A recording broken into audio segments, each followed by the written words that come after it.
ये कहकर उसने द्रौपदी के द्वारा किए अपने अपमान का बदला चुकाया था। उस समय उसका हृदय पत्थर की तरह कठोर हो गया था।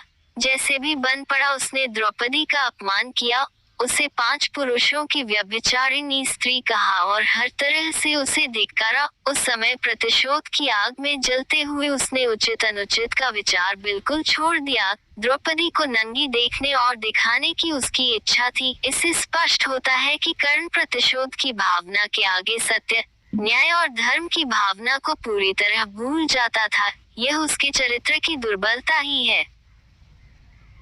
कर्ण स्वभाव से कुटिल भी था। वह दुर्योधन को इसी प्रकार कुचक रचने की सलाह दिया करता था, जैसी शकुनी देता था। जिस समय जुए में हारकर पांडव वनवास के लिए चले गए और द्वैत वन में वे अपना समय काट रहे थे, उस समय कर्ण और शकुनी की बातों में आकर ही दुर्योधन अपने परिवार के साथ पांडवों को चिढ़ाने के लिए पहुंचा था। लेकिन यहाँ चित्रसेन नामक गंधर्व से इनका सामना हो गया। भीषण युद्ध हुआ। गंधर्व राजा ने अपने पराक्रम से सबको परास्त कर दिया और परिवार सहित सभी को उसने बंदी बना लिया। कर्ण तो अपने प्राण लेकर युद्धस्थल से भाग ही गया था। फिर युधिष्ठिर के कहने और अर्जुन के भी प्रयास करने पर चित्रसेन ने दुर्योधन आदि को मुक्त कर दिया।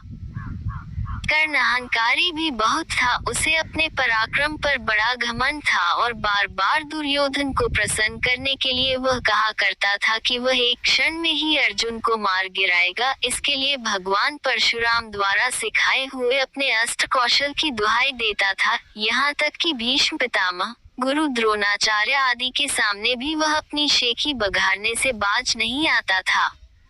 एक दिन पितामह से न रहा गया। उन्होंने इसे फटकारते हुए कहा, दुरभिमानी कर्ण, व्यर्थ की बात क्यों किया करता है। खांडव दाह के समय श्री कृष्ण और अर्जुन ने जो वीरता प्रकट की थी, उसको याद करके तुझे लज्जित होना चाहिए। क्या तू श्री कृष्ण को साधारण व्यक्ति समझता है?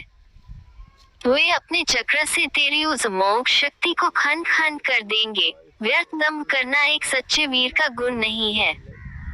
पितामह की यह बात सुनकर कर्ण क्रोध हो उठा और उसने झल्लाकर अपने शस्त्र फेंक दिए और कहा, पितामह ने सभी के सामने मुझे लज्जित किया है। अब तो इनकी मृत्यु हो जाने पर ही मैं अपना पराक्रम दिखाऊंगा। इसी दुराग्रह के कारण जब तक भीष्म पितामह जीवित रहकर युद्ध करते रहे, कर्ण ने युद्ध में हाथ नहीं बटाया। जब उसने सुन लिया कि वे धराशायी हो चुके हैं, उस क्षण प्रसन्न होकर वह दुर्योधन के पक्ष में आकर शत्रु से युद्ध करने लगा। गुरु द्रोण के पश्चात कौरव सेना का तीसरा सेनापति वही था। इस वृतांत से यही स्पष्ट होता है कि वह अत्यधिक क्रोधी स्वभाव का था। सदा अहंकार में उसकी बुद्धि डूबी रहती थी और इस कारण बुद्धिमानों की बातें भी बुरी लगती थी। इसके विपरीत अर्जुन धीर बुद्धि और विनयशील था। इस सब के होते हुए भी कर्ण अपनी बात का धनी था। जो कुछ भी वचन वह दे देता था, उससे हटना तो वह जानता ही नहीं था। श्री कृष्ण ने उसे यह बता दिया था कि वह कुंती का ज्येष्ठ पुत्र है और साथ में उन्होंने उससे पांडवों की ओर मिल जाने का आग्रह भी किया था। लेकिन सब कुछ सुनकर भी उसने दुर्योधन के साथ विश्वासघात करना उचित नहीं समझा। श्री कृष्ण ने कहा था, कर्ण, भाइयों के विरुद्ध लड़कर उनको मारने की कामना करना पाप है। इसलिए तुम कौरवों का साथ छोड़कर पांडवों का पक्ष ले लो। युधिष्ठिर तुम्हें अपना अग्रज मानकर अपना जीता हुआ साम्राज्य तुम्हें ही दे देंगे।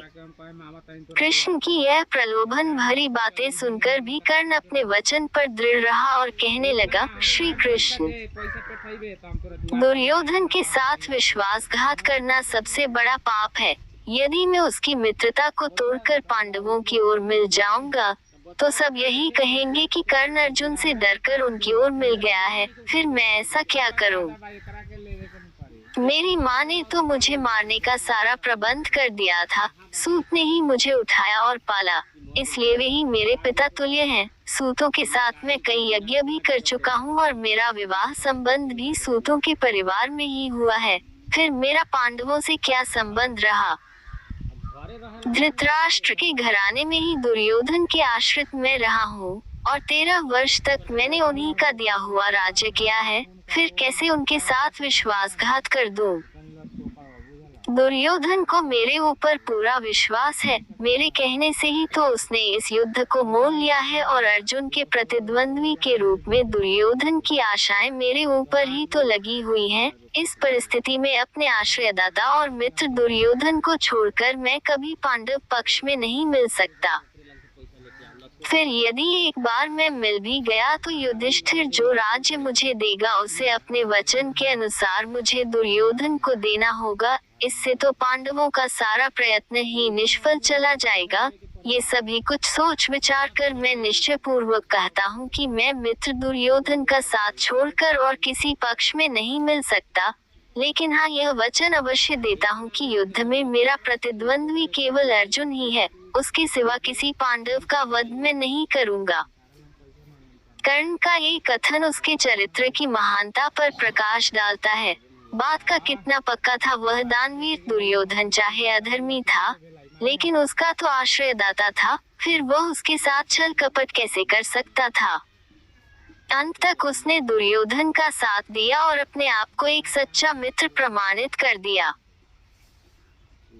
कर्तव्य के प्रति कर्ण पूरी तरह कठोर था। वह युधिष्ठिर तथा अर्जुन की तरह सहृदय नहीं था कि पांडवों के विषय में ये ज्ञात होते ही कि ये उसके भाई हैं, युद्ध करना बंद कर दे। एक बार मन में दृढ़ संकल्प करके उसको पूरी तरह निभाना ही उसके जीवन का उद्देश्य था। दुर्योधन की सहायता करना उसका कर्तव्य था।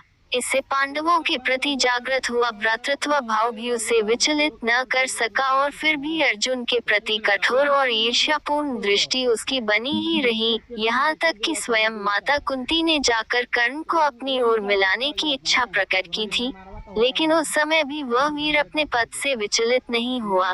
यह उसके चरित्र की श्रेष्ठता ही थी। फिर एक बार कृष्ण को वचन देकर अर्जुन के सिवा अन्य किसी पांडव की ओर उसने शस्त्र नहीं उठाया। अर्जुन से ही युद्ध करते हुए वह वीरगति को प्राप्त हुआ था। महाभारत युद्ध में भी उसकी वीरता देखकर स्वयं श्री कृष्ण उसकी प्रशंसा करने लगे थे। कितनी ही बार वह अर्जुन के रथ को पीछे हटा देता था। जब तक वह सेनापति रहा, अर्जुन बार बार उसके प्रहारों से विचलित हो उठता था। उसकी समझ में नहीं आता था कि वह कैसे इस परम योद्धा को परास्त करे। अंत में पूरी तरह निराश होकर उसने कृष्ण की ओर देखा। कर्ण के रथ का पहिया जमीन में धंस गया था। वह उसे निकालने का प्रयत्न कर रहा था। उसी समय कृष्ण के इशारा करने पर अर्जुन ने अन्याय का आश्रय लेकर उसका वध किया। नहीं तो उस वीर को मारना बहुत कठिन था। फिर यदि उसके हाथ में इंद्र की वह मोक्ष शक्ति होती तो फिर उसको कोई भी पराजित नहीं कर सकता था और यह निश्चय था कि वह अर्जुन का वध करके विजय का शंख फूंक देता।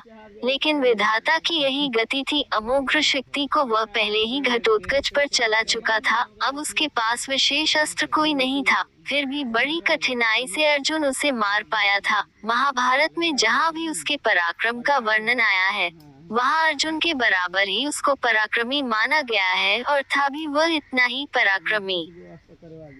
कर्ण के पराक्रम में धब्बा लगाने वाली एक बात यह है कि वह कपटी भी था। वह सदा सत्य और न्याय का ही आश्रय नहीं लेता था। उसने अल्पवयस्क राजकुमार अभिमन्यु का चक्रव्यूह के भीतर औरों के साथ मिलकर वध किया था। उसी ने उसके धनुष को काट गिराया था और फिर उस निहत्थे बालक पर 6 महारथियों ने मिलकर आक्रमण किया था, जिनमें से एक वह भी था। निहत्थे बालक की हत्या करने का अपराध सदा उसके चरित्र के साथ लगा रहेगा। इसीलिए इतना पराक्रमी होने पर भी कर्ण अर्जुन की तरह महापुरुष की कोटि में नहीं आ सकता। उसका हृदय कलुषित था। इस तरह कर्ण के चरित्र पर दृष्टिपात करने से मालूम होता है कि वह किसी दृष्टि से महान था और अपने किन्हीं व्यवहारों के कारण पतित भी था। उसकी महानता उसके दानवीर होने में है, उसके दृढ़ संकल्प होने में है, उसके अपने मित्र और आश्रयदाता के विश्वास पात्र होने में है। लेकिन छल और कपटपूर्ण व्यवहार, व्यर्थ का दंभ और क्रोध उसके चरित्र की गरिमा को कम करते हैं। वह इतना पराक्रमी था कि उसके मरते ही दुर्योधन का सारा धैर्य टूट गया था और अब उसे अपनी पराजय की आशंका निश्चित लगने लगी थी। और वही हुआ भी। कर्ण की मृत्यु के पश्चात कौरवेना का विनाश हो गया। स्वयं दुर्योधन भी भीम के द्वारा मार डाला गया। युद्ध में पांडवों को विजय प्राप्त हुई।